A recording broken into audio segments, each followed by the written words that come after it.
Welcome to Chillapalli handlooms Mangalagiri. ఎలా ఉంది నేను కట్టుకున్న శారీ వచ్చేసి అజ్రక్లోనే, ఇది వచ్చేసి మనకి క్రేప్ అంటే సాఫ్ట్ మెటీరియల్ అనమాట శారీ.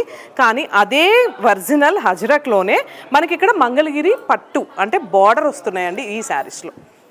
సో ఇవన్నీ కలర్ కాంబినేషన్స్ ఇంకా చాలా ఉన్నాయండి. ఇవన్నీ అజ్రక్లోనే మనకి ఇలా మంగళగిరి బార్డర్ వస్తుంది. దీని ప్రైస్ వచ్చేసి 7,000 పడుతుందండి. ప్యూర్ అజ్రక్ శారీస్ అనమాట. కానీ మనకి వేరియేషన్ ఏంటి, ఇక్కడ మంగళగిరి బార్డర్ వస్తుంది, ఈ శారీస్లో మంగళగిరి బార్డర్ లేదు. వావ్, ఇది చూసారు కదా ఎంత బాగుందో కలర్ కాంబినేషన్స్. ఇవన్నీ ప్యూర్ మంగళగిరి పట్టు శారీస్ అండి అజ్రక్ డిజైన్స్లో. ఒక్కసారి మా స్టోర్ విజిట్ చేయండి. ఎన్నో కలర్ కాంబినేషన్ కలెక్షన్స్ అయితే పెట్టిందే పేరు చిల్లపల్లి హ్యాండ్లూమ్స్ మంగళగిరి. మీకు ఎలా బల్క్లో కావాలి అన్నా మేము ప్రొవైడ్ చేసిస్తామండి. ఇది వచ్చేసి ఎల్లో కలర్ ఎంత బాగుందో చూసారు కదా. మంగళగిరి బార్డర్ అనగానే కాంబినేషన్ అయితే అవసరం ఉంది, సూపర్ ఉంది. సో ఇంకొకసారి స్టోర్ విజిట్ చేయండి. లేదు లాంగ్ ప్లేసెస్లో ఉన్నా సరే మా శారీస్ నచ్చాయా అయితే కాల్ ఆర్ మెసేజ్ చేయండి. అండ్ మా పేజ్ని ఫాలో అవుతూనే ఉండండి, చిల్లపల్లి హ్యాండ్లూమ్స్ మంగళగిరి.